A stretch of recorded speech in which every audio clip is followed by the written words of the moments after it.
Welcome into the Bobby Carpenter Show. Huge show for you today. We've got Cody Simon, who's going to be joining us in the second, probably third segment as well. Get him to hang around a little bit. I want to thank everybody who's been tuning in. Last week's episode with Will Howard was huge. Everybody's been going back and watching a lot of our guys. We've had Donovan Jackson on, a couple former Buckeyes, Steel Chambers, uh, uh, Cade Stover as well. Lathan Ransom's joined us. We got a bunch of guys popping through. We'll continue to have them coming through all summer. So thank you. If you're watching on YouTube, please subscribe, like the show, throw your questions and comments in the chat, and keep on tuning in because we really appreciate it. Some big stuff that we're going to go over here. Changes with the College Football Bowl playoff and schedule, how that's going to potentially look. Maybe some issues with the weekend of December 20th. Could there be some issues there? We've got some questions from our listeners, which we always love to dive into, a little scheduling change that we'll kind of talk about there that someone threw at me already. But really, Joshua, what I want to start off with first here, Florida, the state of Florida just became the 36th state to permit NIL compensation at the high school level. Now, Ohio voted on this, and I believe it was the principals who voted on it with through the OHSAA. They voted it down. There's only 14 states that don't allow it, Ohio being one of them. I can't imagine why there's a compelling reason that they voted it down. But does this need to change in the state of Ohio? So maybe potentially big time recruits who could maybe get some NIL in high school don't start jettisoning the state a year too early. Yes, I think it needs to change. Anytime you start talking about sports, collegiate athletics, I think the idea of whether everybody can attain the same status through the rules is their problem, but everybody should be competing under the same rules. I think it's the same thing with high school. And we know that there are plenty of different rules between state to state for high school athletics. This is one that seems like it's pretty widespread. I feel like every state, regardless of how they play sports, like if they're playing football, they're playing with four quarters. Like I feel like we should be doing the same thing that everybody else is doing. So if you're telling me there are 36 states out there that have it for their high schoolers and it could become an advantage, number one, you talk about the recruiting aspect of it. I think that makes sense. But number two, like what would be the issue with a marketable high schooler making a little bit of money is the other question I have. I think it's a no-brainer at this point. Here's one of the questions that someone threw at me, Joshua. They go, "Who's going to administer it?" I said, "Administer it? Like, what do you mean? This isn't something that is going to be administered. This isn't a government or collegiate program.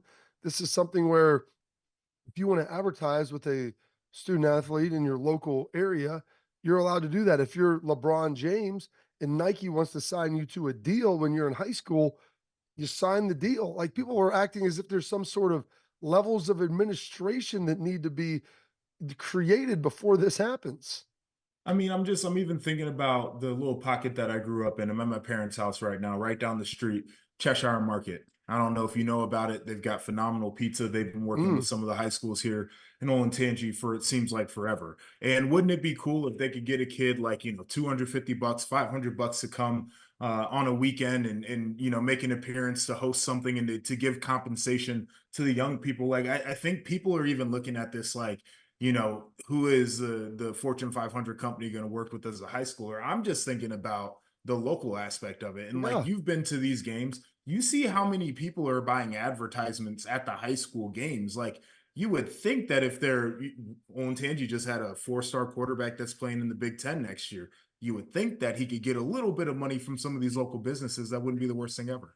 Well, hell, even Joshua, it could be the difference of, hey, you give the kid a $500 gift card a week or something like that for his family. They go in there, they're eating there after the game.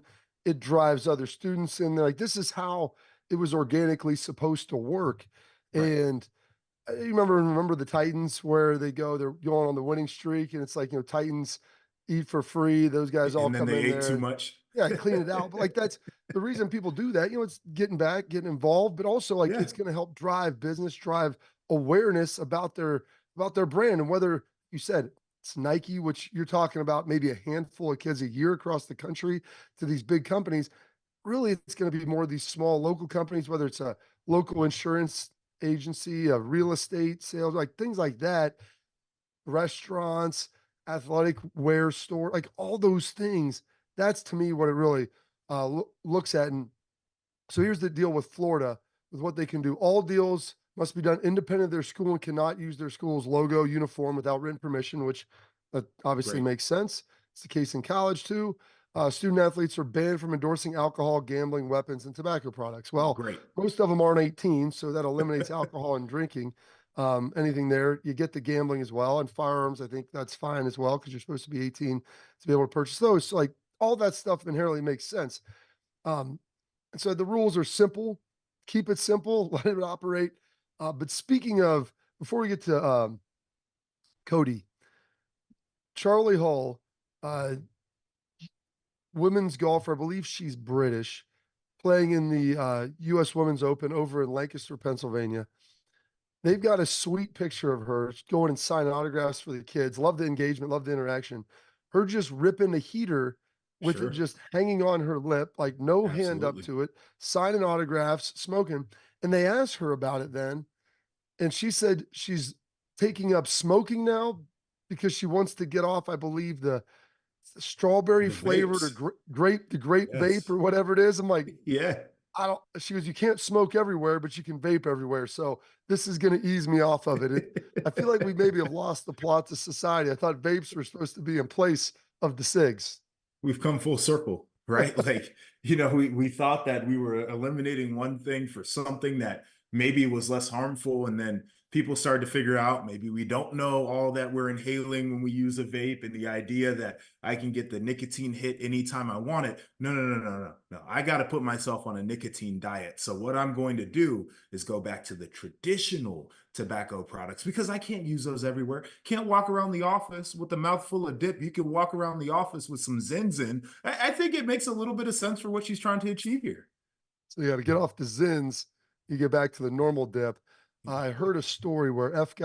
Scott Fitzgerald, the writer of The Great Gatsby, I guess he was living down in Asheville, North Carolina, and at oh gosh, I can't think of the big resort there, but they say he was living there and he would drink between 30 and 35 beers a day. And he told the people the reason he was doing that was he was trying to wean himself off of gin. So I guess there's precedent for this. The kids are just dipping into history now. One of the great writers wrote The Great Gatsby. Drink more beers, get off the Oh get off, my God. hey, get off the gin, smoke some heaters, get off the vapes, do some chew, get off the dip or off Dude, the that Zin. took me out. I did not think that story was going to have that punchline, Bob. Well, I mean, kids today must have it figured out. So a little bit of levity here as we move forward. Without any further ado, though, we have Cody Simon coming up, Buckeye linebacker, prospective captain, fifth-year senior, coming back. I had a chance to talk with him earlier this year around spring break on my show on 97.1 The Fan, The Morning Juice. Can't wait to have him join as we go three linebackers wide here next.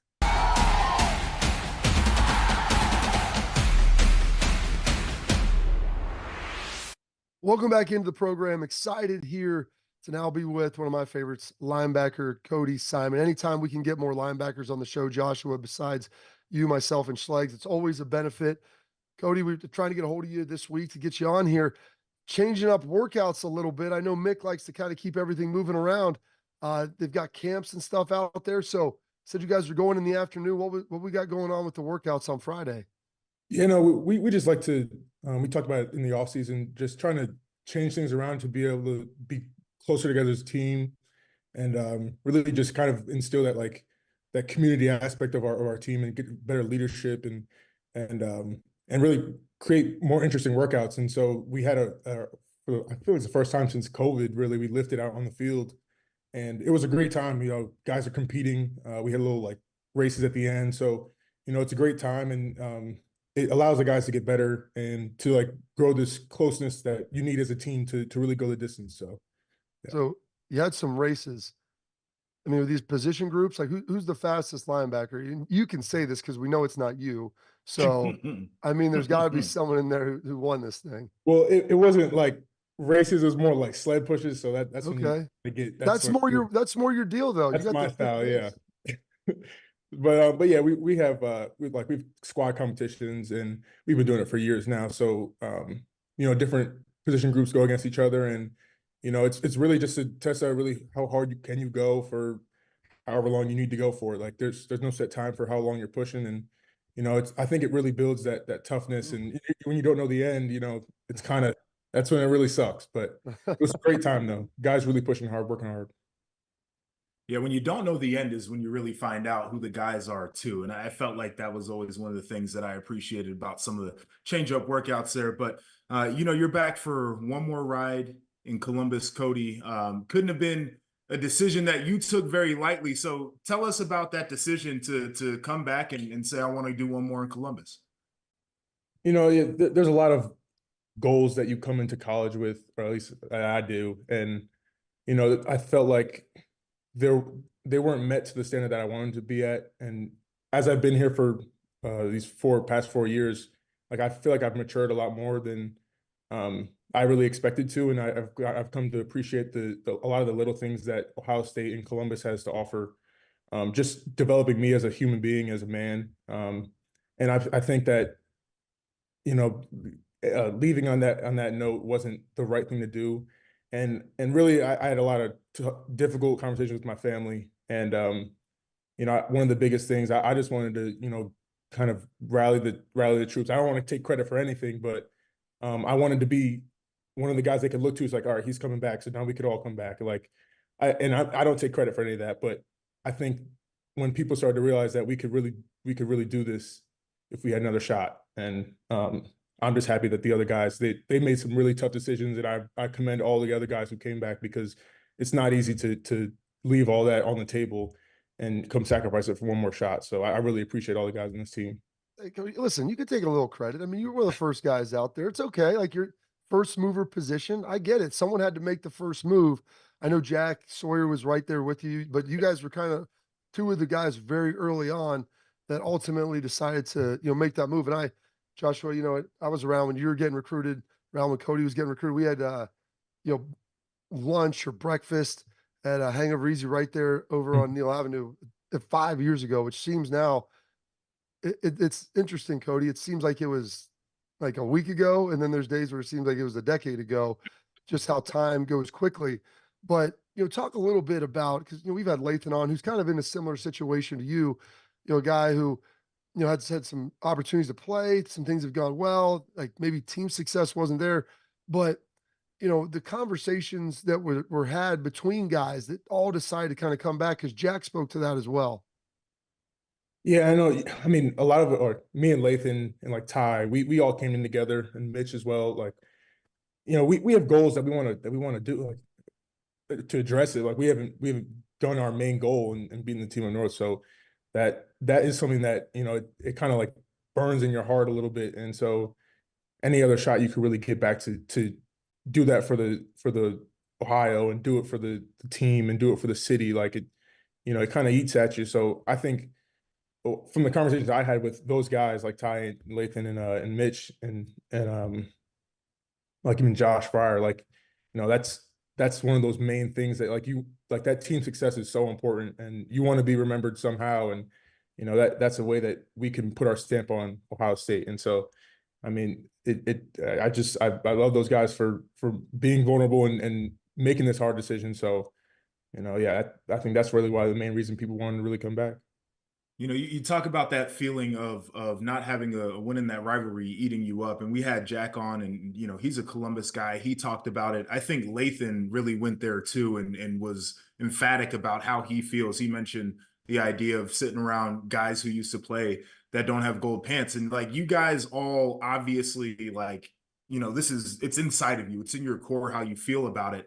How are you taking that to the locker room, to the young guys, some of the guys who haven't been in the program as long, and really instilling in them how important it is for you guys to achieve some of the goals you came back for?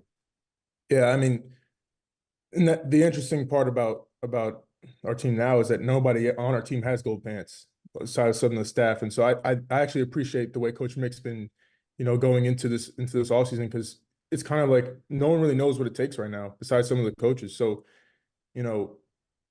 them giving us challenges of, you don't know when the end is, because you don't know how much it's really going to take, stuff like that. And I think that's what's going to end up allowing us to give that extra inch, to make that extra play, because you really don't know. Like football is such a weird sport where anything could happen.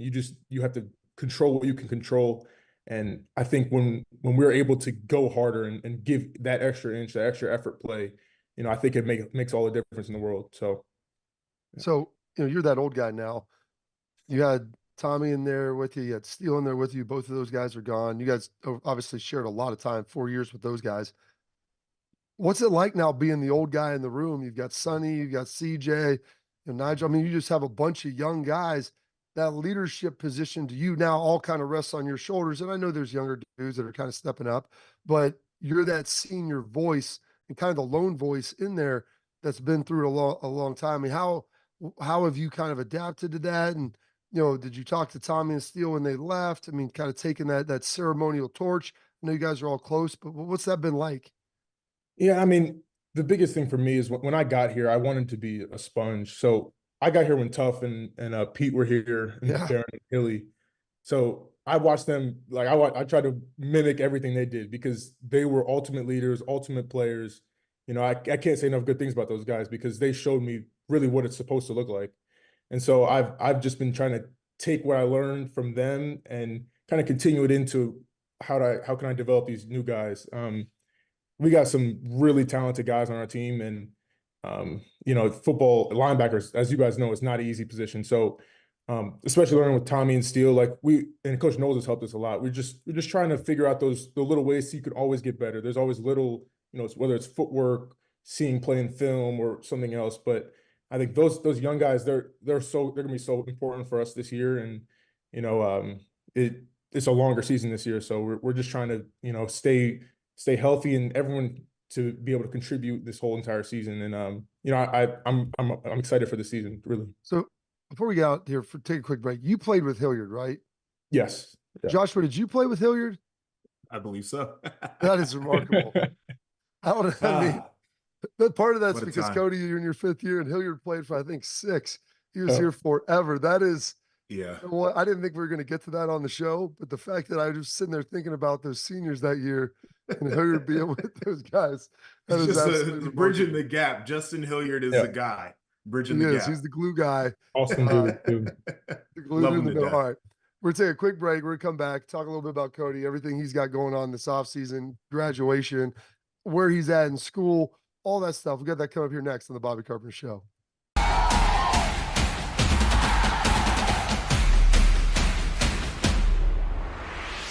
All right, welcome back in the show. Still here with our guy, Cody Simon. And like I said, one of my favorites, talked a lot about some football stuff and everything that's going on there. So, Cody, I mean, you're a smart dude. You've got from the East Coast. Dad went to West Point. Your mom, I believe, works like banking up in Wall Street. I mean, a guy, private Catholic school dude, way more advanced than Joshua and I. We're just slumming public school kids, here in Central Ohio. What your major, your business guy, finance guy, have you graduated? What are you taking now? And kind of where do you see life after football going for you? Yeah. So, I for my parents, I do take school very seriously. Really learning from my brother and how to really navigate that school life. So I graduated last December with a finance degree. Thankful enough to do that. I think it was 3.5, I guess. And then now I'm working on a second major with some family science stuff, and really just I want to take classes to continue my learning stuff, but also want to focus a lot on football. I think it is important to keep the main thing, and I want to be able to focus a lot on the season. And for the better words, I want to go to the NFL. I want to go continue my career, and so I think this is the best opportunity I can use it with, and I'm excited for that. One guy who can really help in your quest to play in the NFL, James Laurinaitis, back in the building. I know a lot of us really excited about that. Just what impact has he made so far now that he's in a full-time linebacker coaching position for you guys? Yeah, no, you can't really say enough good things about him. I know. Well, listen, don't blow his head up, okay? Like everybody sits here and strokes James all day. He was my backup, Cody. He ain't that great, okay? You got to give him some slack. He wasn't the first round guy, so you got to give him some slack. Because he can't run, and he'll tell you that. Well, he's great. The way he teaches us the game, and I love being able to learn from like kind of experience and watching it being done before. And he's he can pull up clips for when Bobby missed the play, and then he would come up and make the tackle. That's pretty No, good. no, but Plenty of those. yeah, no, but he's a ton of experience, so it really helps us when we're trying to figure out the little nuances of how to play linebacker. So I really appreciate him. Yeah, it's pretty interesting, obviously, him being there, and I think he's done a great job. He does as much as he knows scheme, he's very good at teaching technique and understanding of the game, and does a great job with you guys. So I'm really excited with what he's going to be able to do, especially when you talk about incorporating a new player your position. Sonny obviously played a lot last year. Now coming in, working into this role, that, I mean, how much have you kind of tried to help him, lean into kind of understanding maybe some of the more nuances of the linebacker position? And he looked good in the spring, but how's that transition going for him? He's doing a great job. It's never easy transitioning into the box. I feel like it's kind of something that you kind of either naturally have or like you've been doing it for a while. But he's doing a great job, and I would say he's been helping us more. He's so eager to learn about what to do and how to do it that he's getting us all better and making us all watch more film. And like he's a great learner. He's a great athlete, and like I could see him being a really good contributor this season. And he Do you contributed a ever lot. like wake up in the morning and wish that you were given the physical blessings of Sonny, like when you go Oh, see him? all the time. I tell him every day too. I wish I was his talented. So, well, that's our little running joke. But we love competing against each other. Like this past week, we were just going against each other, and like we get each other better every day. So, like having him to lift against and to work out against, it makes me such a better player, such a better leader too, because it's pushing me to be the better player. So it's great being around him and all the other linebackers in the room too. All right, I've been asking all the guys that we've had on the show this, but summertime is around. You get a little bit more free time, get to spend a little bit more time outside the Woody. What activities have you been participating in? Like, what are your favorite things to do around Columbus during the summer? Oh, well, I definitely say I've been, I guess everybody does this now, but I play a little golf. Not the best at it, but it's something to keep you outside and off of your phone all day. And but I try to get a little bit better, but sometimes some clubs end up in the trees or something like that. So, but no, it's good. I think playing golf and then really just going. I've been going on more walks lately, just trying to be more active. And What are you, and like 70 years old? man, my body feels 70 years old sometimes. I'm the old man in the room. But I would say I'm doing a much better job of getting my recovery and my rehab. And I think like I really don't think you can get enough of it. And I mean, learning from you too, you and like Schlegel talking to me about like Schlegel got me back into like the red light therapy stuff. So, like I'm just trying to get every little inch I can. And the training staff's helping me a lot with that too. Oh, you guys got great trainers, Barnhouse, Stu. I mean, the whole crew over there, with what they do. They're fantastic. Solly. I mean, it's a great group that you have, and you guys are very lucky. Schlegg's being back in has been fantastic. I 100%. mean, how great has it been training with that dude? Because I mean, I don't know if there's anybody that's got more energy. It's like a bottomless juice energy pit that he can give to Yeah. you. No, he's the best. Yeah. When he's not there. And so whenever he comes out from the next lift, he's just screaming anything. Guys, Yeah. Just anything. But I love it. Whenever I'm working out with him, he always gets my first rep to be perfect, and I'm like ready to go for the rest of the lift. So he gives so much energy, and it's contagious for the rest of the team. Yeah, Schlegs was that guy when I was there. I mean, early on in my career, I needed a dude like Schlegs to be in my life. And then the older I got, I really appreciated having a dude like Schlegs there, no doubt. But, you've been talking about this idea of competition within the team. You talked about you and Sonny going after it during workouts. You explained what you did on Friday. Just that competitive spirit and that type of environment. Like, how have you been able to navigate and see guys thrive through that?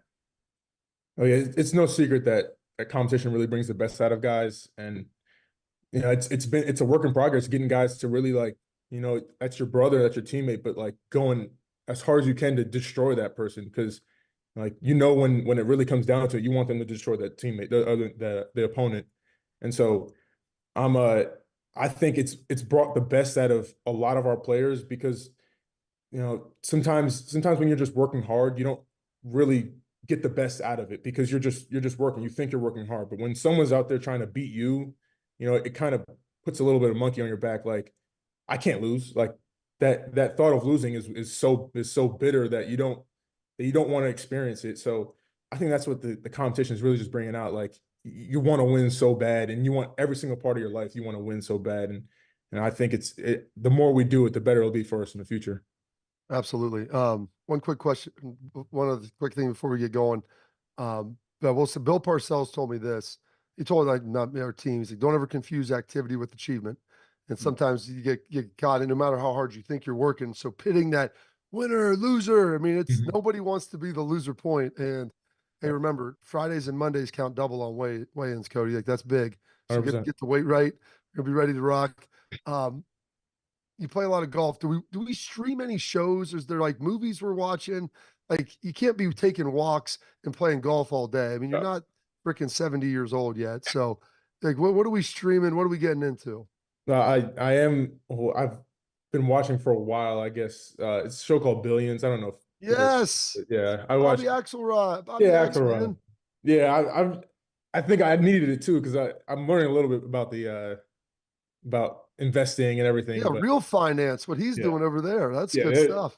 a little bit of extra stuff going on there, but yes, yes, real investing, but all That's good. good. Is that what your mom like? Is that the stuff that is that what they got going up there in New York?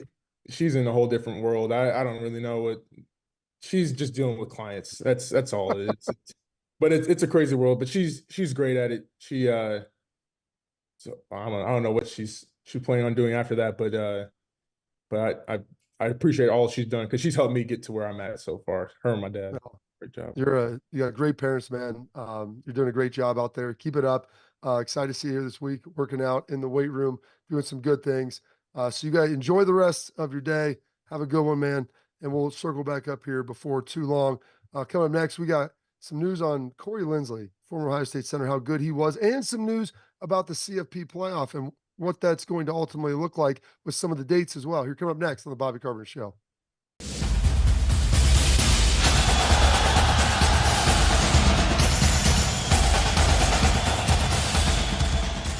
All right, welcome back into the show. And man, it was so great to catch up with Cody Simon, one of my favorites. And Josh, we say it every week when we're in commercial break, just like how great these dudes are. And I remember sitting there talking with Cody, like literally it seemed like yesterday, and then some days it seems like a decade ago, telling him like, if you do all these things, like you'll play here and you'll be good. And that's the case now. And he's probably going to be a captain. So great reflection, great representation of the program. Hopefully playing in the CFP, hopefully not playing this first weekend though. They got some news. They put the schedule out. So the first round is going to be December 20th and 21st. That'll be teams 5 through 12 playing. So the first 4 get a bye. Quarterfinals December 31st and January 1. Semis will be the 9th and 10th. Championship game will be January 20th. Quarterfinals are going to be a Tuesday, Wednesday. Semifinals Thursday, Friday. Little weird to you? I mean, does the Tuesday, Wednesday, does that bother you? Or since it's, kind of Christmas holiday time, is that okay? That's the only reason it's fine is, we are, as football fans, creatures of habit a lot of times. So it would be weird to not watch important games on New Year's Eve and New Year's Day. So I'm totally here for that. You get us a December 31 Jan 1 type situation, even if it's the middle of the week. I'm cool with that. The Thursday, Friday situation is one where I'm like, okay. But they've done Thursday games. They've done Friday games. It is what it is. Now, I know a lot of the conversation is revolving around going up against the NFL with some of these first round games here. And I do think that's something that college football has tried to avoid. And obviously the NFL is going to get whatever they like. But it's really pushed me further and further to this thought process. We watch a national championship game for a sport that's played on Saturdays go down on a Monday night every single year. And since they're going to be going up against the NFL in the CFP anyway, put the damn game on a Saturday. Move it back to a Saturday.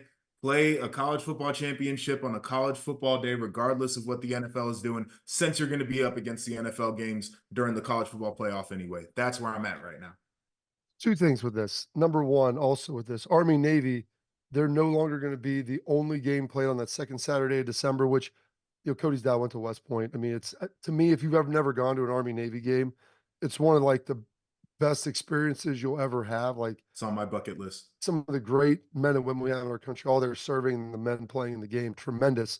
And so they're going to have the Celebration Bowl and the Camellia Bowl played on that day. And it's like, all right, like I get it. I don't necessarily love that because I like it as a standalone game. There better be nothing else in that window. But I want you to think about this. The quarterfinals are Friday, December 20th, and that's going to be one game. Then there's 3 games the next day on the 21st.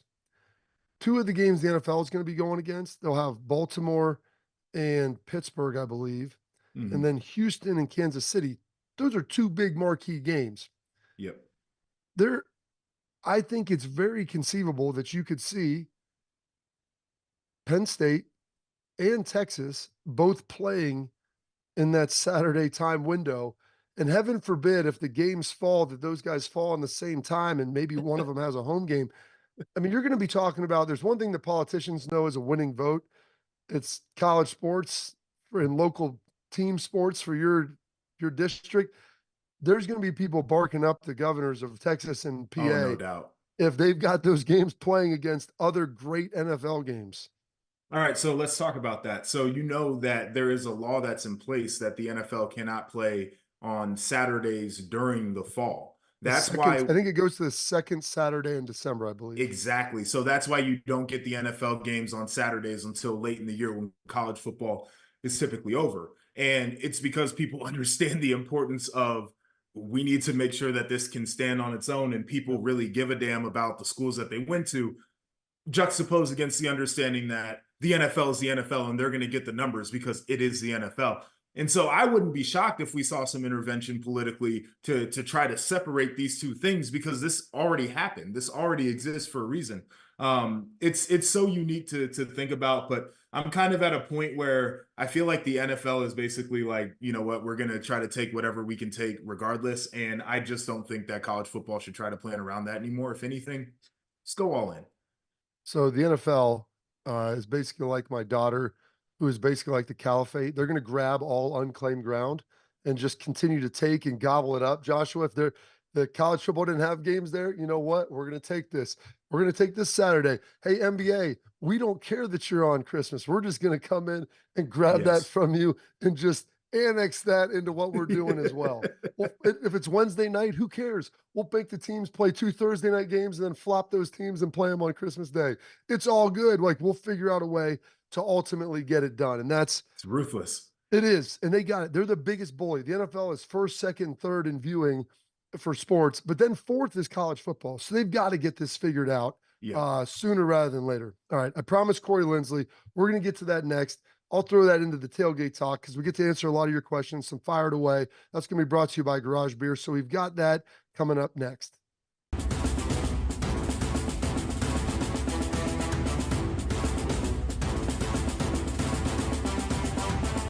Welcome back into the show. And now we've got Tailgate Talk brought to you by Garage Beer. June, well, it's steak month, and Garage Beer is partnering with Heinen's to help you celebrate. You can save $2 when you buy a 12-pack of Garage Beer and Heinen's steak. Send us a pic of your best grill setup on social media, and we will select our favorite ones to receive some cool prizes from our friends at Garage Beer. How about that? Check it out. Garage Beer. It's delicious. And Joshua, I think if you look, boom. Oh, there you go, Bobby. How about that? That's amazing. Got a little branding for the folks right there. So, all right. Before we get into our question here, we got Corey Lindsley, guy that you played with, I believe. I correct? did. Yeah. Yep. So Corey Lindsley played 10 seasons in the NFL. And if I tell you, since 2020, he has not given up a sack. 1,572 consecutive pass block snaps. Does that surprise you at all? Not really. He's played at an extremely high level. It's interesting going back to our time at Ohio State too. And, you know, Coach Meyer, there are players that he talks about that he believed helped to transform the program early on in his tenure. Corey Lindsley is high on that list, was a guy who wasn't a super high buy-in guy, became a buy-in guy, became a phenomenal leader for our team. And when he flipped that switch his game went to a different level. And when he was in Green Bay, he was phenomenally consistent. When he was in LA, he was phenomenally consistent. So you're reading the stats saying that he protected his quarterback just about as good as anybody could protect him. Not shocked at all. Yeah, it's amazing. And you look at Corey, like physically, like not a guy that you would say is, it's not like looking like Paris Johnson over there, or even like Taylor Decker, someone who's like Right. big and physically imposing. Like Corey kind of looks like a mountain troll, like short, Oh, stubby God. legs, you know, like not super long arms, pretty pale, looks like he lives underground. But the Jeez, dude dude. is a technician. He bends so well. Awesome guy, like end up being a great leader. And what's funny is you said that, Josh, when we've talked to you, is yeah, man, I was not a good dude. When Urban got here and he's like yelling at me and yelling at everybody, he's like, I was not doing the right things. And so kudos to Corey for being able to like turn his career arc and get it pointed in the right direction, and that leading to him being one of the best centers. And I don't know if he's a Hall of Famer, maybe. I mean, he might be in that conversation. We'll have to look at that. But you play a decade and you're a Pro Bowler that many times, All Pro. Like he's checking a lot of boxes. So we'll see ultimately where it goes. Unfortunately, career cut short with a heart condition. But I know we got a little couple of tailgate talk questions here. And this was kind of for Cody, but I picked up some things that he was talking about. Nick asked, what does Cody Simon think are the keys for Ohio State to win a national championship? And Joshua, I'll throw this at you. And we had him on for, I don't know, 20 some odd minutes. Was there a theme or a motif that kind of permeated his talk about whenever we brought something up that he kind of kept leaning back into? Yeah, I mean, it was really a couple things. It was the competition that he kept referring to, and the environment that they're trying to build there in the Woody. But the other thing is how close this team is, how close he's gotten with guys, and the leadership that they have been able to generate because of some of the veteran guys that came back and how close they've been and all those different things. And so I think those are going to be the things that they lean on as a team. They're going to lean on competition. He kept saying, I'm just trying to, gain another inch, right? Like they're going to lean on those things. They're going to lean on how close they are. But I would throw this out here to people that are like, what are the keys to winning a championship? Urban used to always say this, is like, I'm never going to come up in the front of the room in the beginning of the year and say, this is what we're going to do to win a title. What he always told us is, if all of our units are at unit strength, then it's a job well done. And if we can say that even in a game that we lost, and maybe we were just supposed to lose that game, but it's a job well done. But I bet you if we're at unit strength every game we play, we're going to win all of our games. And so I think they can distill it down even from how do you win a championship to how are we going to be the best units individually that we can be and come together as a team. And if they do that, they'll be just fine. And it's interesting, like you said, because he kept talking about like that toughness, like finding another inch, like here and there. And I love that Mick now, like people want the keys to winning the national championship. They want to think it's like a play or some special defense. Like Ohio State, just about every year has the ingredients of what it takes. There's probably 5 to 12, I don't know, on any given year teams that could, but it's those teams that do the little extra. And like the fact that Mick now is training them, and I hated not knowing what the run distances were. Like, hey, how many are we doing, coach? Yeah, how many doing? I'll tell you when you're done. I'll tell you when you're done. You just keep going. You're like, oh gosh, so I'm just supposed to push this sled until you blow the whistle? Is it 10 seconds? Is it 20? Is it 30? No, you push until the task is done. You don't know. And I remember hearing this on social media. I think it was, gosh, I can't think where the strength coach was from. Schleggs knows him. Of course he would. But he's like, would you be willing to sprint if the distance was unknown? And it like opens up a whole bag because you're going to be inflicting some pain. You don't know how long it's going to last, but that's what it's going to take. So I think Cody and those guys are doing a great job with it. All right, coming up, we'll wrap up the show. Got some odds. Heisman, Coach of the Year, maybe Doak Walker for a certain Buckeye. We'll take a look at that in our betting segment brought to you by Tipico. Here's we wrap up the program.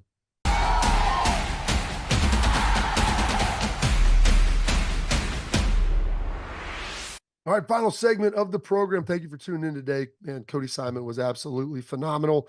We've had a lot of great guests on. We're going to continue to have more. Make sure if you're watching it on YouTube, you like, subscribe, comment. That way we can interact. I love reading through them, even when some of them are a little bit negative. Hey, feedback is a gift. That's how we improve. But now I want to talk to you about Tipico Sportsbook. They're going to change the way you bet with their new Tipico Rewards program. The more you bet, the more you can earn, the more you can win. Get up to 5% cash back on all your bets. Be sure to check out our daily Big Play Boost, giving you the best odds on Ohio sports. And don't forget to follow along with your favorite Big Play personalities on social media to lock in your bets with us all week long. Remember, must be 21 years old to gamble. Gambling problem? Call 1-800-GAMBLER. Now, got a couple odds here for you, Joshua. Got a couple guys that could win some things. If you had a chance to bet on which one of these things would potentially happen, we have a Will Howard wins the Heisman, Ryan Day wins Coach of the Year, and either Quinshon Judkins or Travion Henderson wins the Doak Walker. Which one would you lean on? So the Will Howard wins Heisman one. I look at that and I'm like, okay, looking at some of the last quarterbacks that won Heisman's, looking at some of the guys from Ohio State that were Heisman finalists, I think Will's going to be very good. Do I think he's going to be Justin Fields or CJ Stroud? Probably not. So I feel like that one I'd stay away from. The Judkins or Henderson one is a tough one because the way these awards work is I feel like you have to have a ton of volume, right? Like you got to have the stats, regardless of the way that the tape looks. They're going to look at the numbers by the end of the year, and they're going to be splitting the pill. So it's a tougher sell, but I think it's a little bit more realistic. The one that intrigues me is Ryan Day wins Coach of the Year, because you would have an opportunity to beat an Oregon team that's going to be very good on the road. You would have an opportunity to avenge your past losses against Michigan in the horseshoe, and you could do it in convincing fashion. And then if you win the Big Ten, which is going to be a pretty deep conference this year, it feels like he would have as good of a case as anybody to be in the Coach of the Year conversation. So out of the three, I actually like that one the most. I do too, as well. Will Howard, I think the Heisman, I think he can get there. If they're number one in the country, they're the number one overall seed. I think he's got a good shot at potentially winning it, because that means he probably threw for a ton of yards, well. made big plays in big games. Because my three Heisman qualifications, you have to be one of the best players on a great team. You have to have the requisite stats, but then you have to have big plays in big moments. And so you look Oregon, Penn State, Michigan, he'll have opportunities to do that. Are you a Heisman voter? Yes. Everybody I know has a vote except for me. Hey, I had to beg, borrow, and steal to get it. Believe me. I mean, I'm at the stealing point right now. I'm about to steal for this vote. I said, I mean, if it's a finite number and someone needs to pass to be able to move on, I mean, I'm not above that either. But so you're stealing lives. Exactly. Whatever it takes. Hey, at all costs. Hey, point to the sign. At all costs. You know exactly what Urban's talking about. Right. Judkins and Trey, like you said, they're going to split it. Ryan Day winning Coach of the Year. Ohio State, it's incredibly difficult to win Coach of the Year at Ohio State. Like, you're discriminated against because of the perceived talent you have. But beating Michigan, like I said, I think Kalen DeBoer is another guy that would have a chance to potentially win it. For sure. Down at Bama. And then there's obviously some people that'll make a push. But I mean, if Sark has a big year in the SEC, he's going to be right in line for that thing too. And you're right, and rightfully so, because they're entering a new conference. They're a top 4 team. If they fulfill expectations, that would be huge. So I would go with Ryan as Coach of the Year, because I think they're going to be in that top 4 team, win the conference. All that can go their way. So thank you for tuning in to this edition of the Bobby Carpenter Show. Thank you to Cody Simon, my man Joshua Perry. Tune in next week on the Bobby Carpenter Show.